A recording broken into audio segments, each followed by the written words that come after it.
On my people, welcome to another mini pod. Na today news just in, literally news just in. Apparently Rigathi Gachagua amekuwa Othaya Nyeri, alikuwa kwa church fulani. Let me check the name of the church so to know exactly where he was. Alikuwa Wairima ACK Church. Nimeona amekuwa kitrend just like a couple of hours ago. Mpaka sasa bado ana trend. I'm like, what is going on? So I decided to check it out. Alafu naona this is from Gachagua's Twitter. William Ruto has sent a killer squad to kill us inside Wairima ACK Church, Othaya. We are marooned in church, being attacked with live bullets and tear gas and torched. They have torched my vehicles. We ask Kenyans to pray for us to come out alive. He ametweet how long ago? He ametweet 7 hours ago. Alafu amepost mapicha. As you can see, naona kuna squad hapa hivi. This is like deja vu. Like wako na ma face mask, tear gas everywhere. Naona mpaka ili gari yake zile za campaign with the speakers imepigwa tear gas. Yeah, like you can tell inapeana vibe ya maandamano. This is how it used to look like. And I'm like, what do you mean na killer squad? Like kwa kanisa, hiyo ni crazy. Let me show you some more clips. These are some more clips. Yeah, as you can see, I don't know who this is. Lakini the girl that we have, he must be a guy from ni government. I don't know, police officer, whoever he is, I don't know. Bro, wanapiga mpaka watoi na wamadhe tear gas. Look at this. Look at this picture. Like tumefika point gani mpaka watoi mwezo kuna na you can have beef ama kunaweza kwa kitu fulani, lakini watoi tunawatonga kwa beef. Like look at the kids. Watoi wamepigishwa tear gas on a Sunday. This is on a Sunday. This is actually crazy. I don't know what's going on with Kenya, man. I don't know what's going on in Kenya. Like inafika point mnaweza piga watu tear gas, live bullets in a church because you disagree. Ama it's just disagreement ya politics in short. Let me show you some clip. Kuna clip ingine hapa hivi. Apparently these are Rigaji's cars. Na moja inakaa like imesetiwa on fire, inatoa smoke. This is in Wairima ACK Church, Nyeri, where Rigiji was there for service.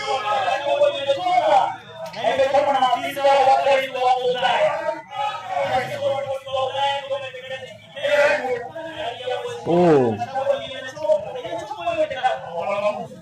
hiyo ni boat, like you can tell imechomwa.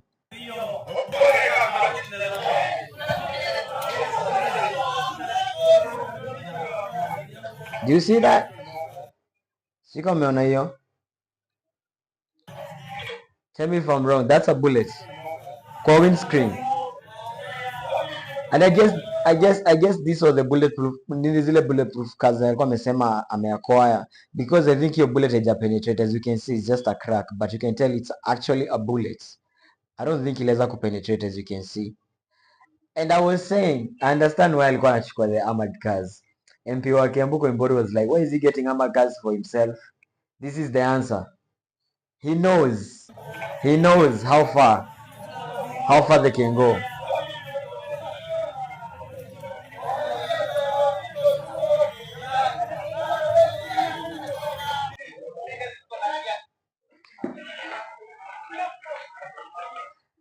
Like in serious tuko 2026, like literally January, na watu wanapigwa tear gas ndani ya church, people are being shot ndani ya church.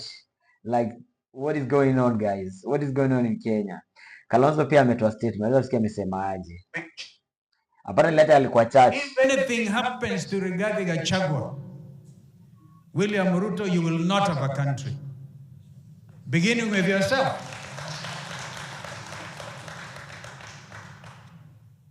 Kwa hivyo nataka nikome hapo. Tafadhali Reverend, tuombee huyo ndugu. Juzi tu tulienda hata kwa nyumba yake. Yeah. Like ikifika point because right now honestly like the biggest opposition ama the guy who's ndio shida kubwa kwa gava ni Rigathi, if I may say so, and kama yeye anavurugwa hivi, and if actually what he's saying is true, if there is plans to end him, I don't think kuna mtu atakaa fiti Kenya vile tu Kalonzo watu wamesema, like if anything happens to him, trust you me, hiyo stuff ita affect kila msee. If anything happens to Rigathi Gachagua, William Ruto, you will not have a country. Beginning with yourself. And the crazy thing is, kwa hiyo kuna video nitachezea after nimeeleza. Kuna video nimeona, there's a video as you can see, like the police are shooting live bullets, kuna wenye wanarusha tear gas, and then in the midst kuna goons. Na hii stuff ilianza time ya maandamano. Wewe unaona like goons and the police are working together. Like you can tell a goon ni kijana tu mdogo, yeye anarusha mawe. Si karao. He has no weapon, he has no gun, but ana roll now. Karao kwa upande yake, he has a gun, yana shoot whatever he's shooting, whether it's the live bullets ama the tear gas. And the young man, the goon that is paid, paid goons, yana rusha mawe, anything that they can collect. I'm like, what is going on, msee? Mepeleka mpaka goons kwa kanisa. Moja time ya maandamano, you know how it went. Kulikuwa na magoons kwa maandamano. Sasa hii magoons wanapelekwa mpaka kanisa. Hii kitu ina escalate sana. Let me play with the video.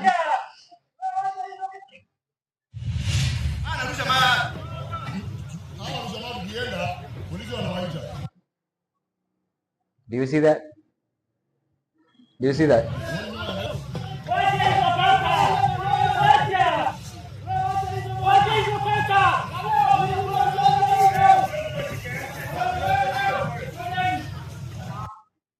Now tell me that's not a cop, bro. That can be a cop. That can be a cop. And they're using the same playbook. They're using the same playbook walitumia time ya maandamano. Akona rungu na akona mawe. Face mask iko on, kofia, hood ameifunga, like you can recognize nani huyo. Wewe sema nani huyo. And you can clearly tell wewe si karao. Now that's a cop. That's a cop. He has a gun and a shoot. Now you can tell huyo ni karao.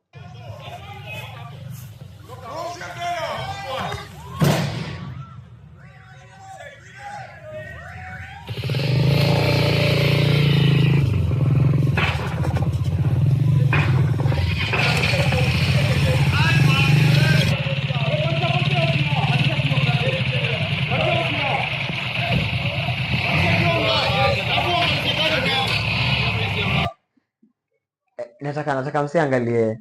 Nimepoza hapo ili msiangalie. Like look at that. Hawa say wana march kupiga wase wenye wako ndani ya church. Nobody there has a uniform.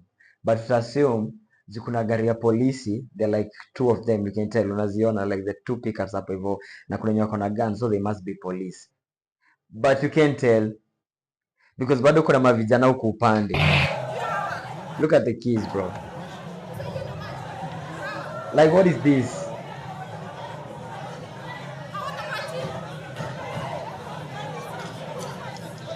Like tumefika tunarusha tear gas ndani ya church na kuna watu hii. Like what the hell? Apparently was supposed to go to the church. Akitoka church he had like 2 stops like outside campaign. So when politicians are, Rigiji is the same, he's still a politician. I'm not saying he's a saint.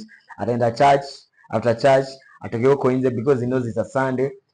Asimame mahali auze sera zake nini apige gavana amezoea. Mimi niko like okay, sisemi hata apige huko nje, bado huko nje bado kuna mambo. I'm like really you had to do it inside a church. Unajua church ni ya watoi na wamama. We know that wanaume most of the men hata waendaji church. Lakini church most of the times ni juu.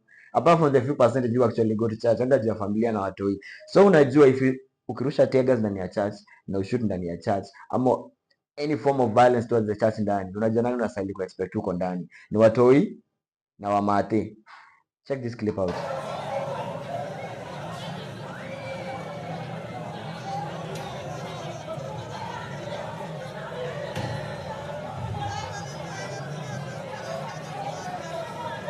Like, come on.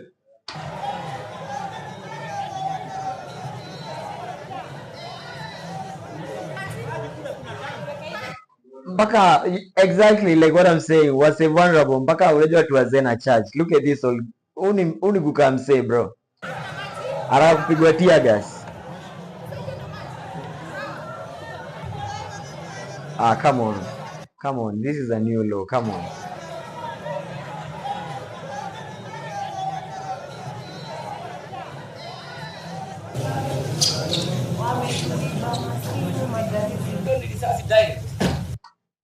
Another bullet kwa gari. You can't tell me that's by accident. It's either you shoot you to disperse people, ama you are aiming. Like, you get what I mean? Like, for you to shoot a windscreen, I want to imagine the gun is like this. It's not like this. Because if you shoot TV, the bullet is gone. But if you do it like this, that's what you get.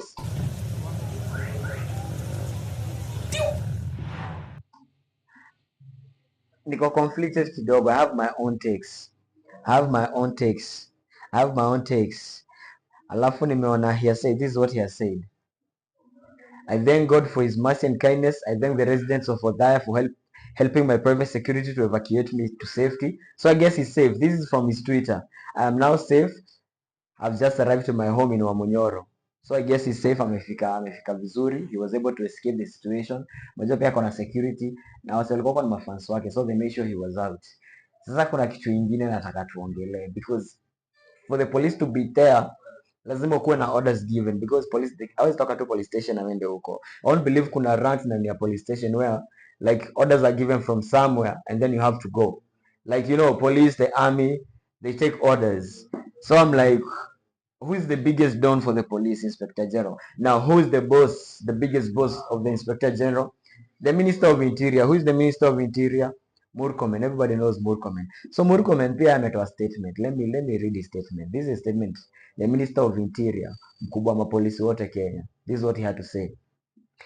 I have noted with great concern the incident at Witima ACK Church in Othaya, Nyeri County. Violence anywhere and least of all in a place of worship is unacceptable.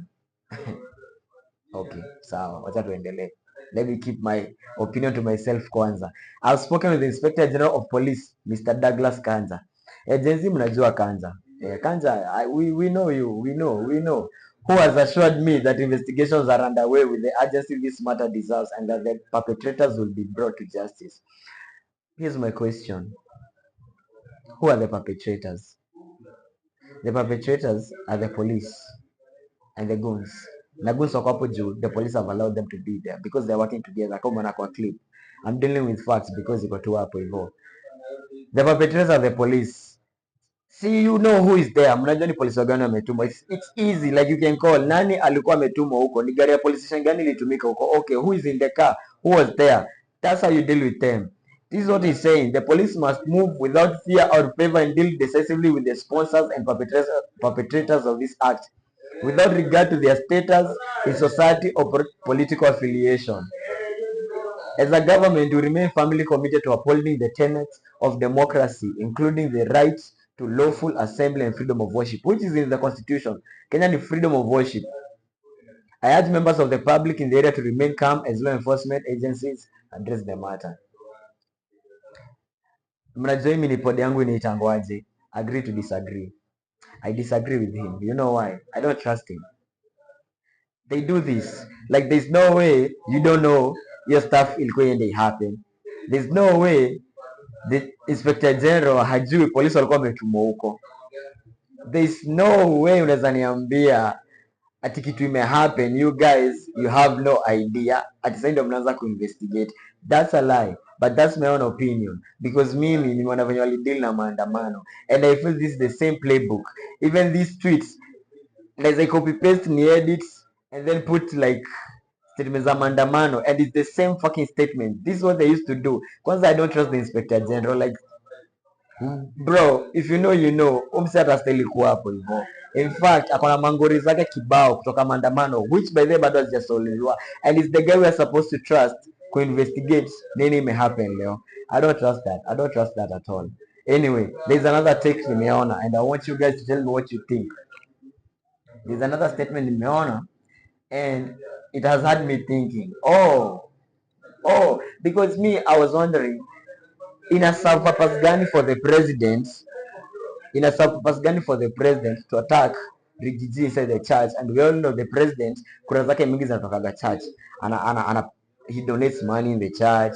He likes using the church endo platform yake. Whenever he needs to go talk to the people, he goes to the church. So this move itafanya watu wa church one question and somewhat apoteze votes zao.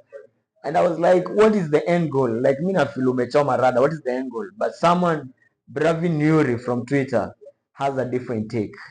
Sikia vile amesema, when those in power realize that a genuinely popular and credible alternative could threaten their grip, they do not fight that alternative directly. They manufacture a more convenient one. Okay?